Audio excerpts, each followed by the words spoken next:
Music by Aryan बाबू। आर्यन बाबू। आर्यन बाबू।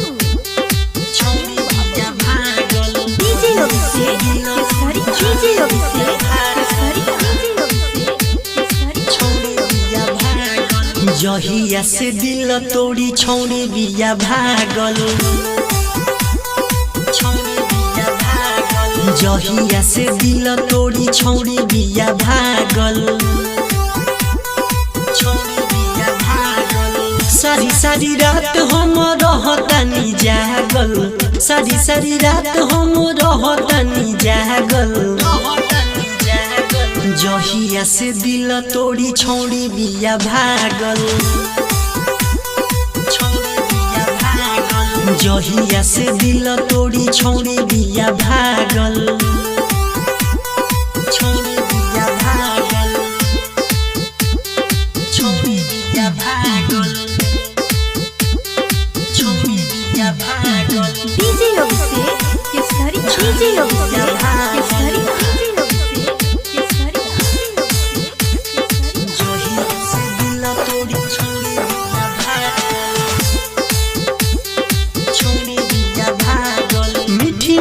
बतिया के रोग धरा के हमरा के छौड़ी भूलैल से का कहीं बतिया कुह गेला छतिया बेवफाऊ त भइल से। बेवफाऊ त भइल से मीठी मीठी बतिया के रोग धरा के हमरा के छौड़ी भूलैल से का कहीं बतिया कुह गेला छतिया बेवफाऊ त भइल से। बेवफाऊ त भइल से लागता कि यार हम हो जाइबू पागल। हो जाइबू पागल। जहिया से दिल तोड़ी छौड़ी बिया भागल। छौड़ी बिया भागल। सारी सारी रात हम रहतानी जागल।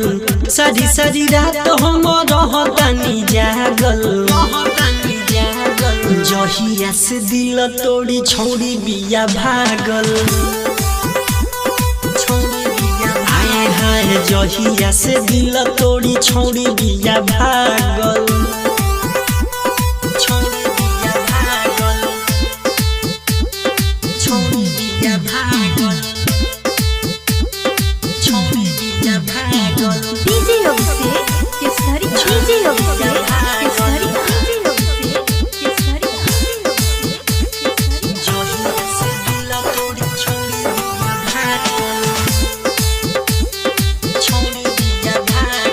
कोई की अन्हारू जिंदगी में हमारा ना जाने कहाँ चली गइल सरे।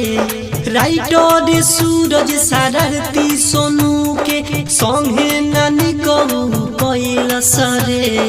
संगे नानी कहू कइल सरे कोई के अन्हारू जिंदगी में हमारा ना जाने कहाँ चली गइल सरे। राइटर सूरज शरारती सोनू के संगे नानी कहू कइल सरे। कहतानी पंकज मन नाही बाटे लागत। जहिया से दिल तोड़ी छौड़ी बिया भागल। सारी सारी रात हम रहतानी जागल। सारी सारी रात हम रहतानी जागल। जहिया से दिल तोड़ी छौड़ी बिया भागल। जहिया से दिल तोड़ी छौड़ी बिया भागल। डीएस रिकॉर्डिंग स्टूडियो केसरिया।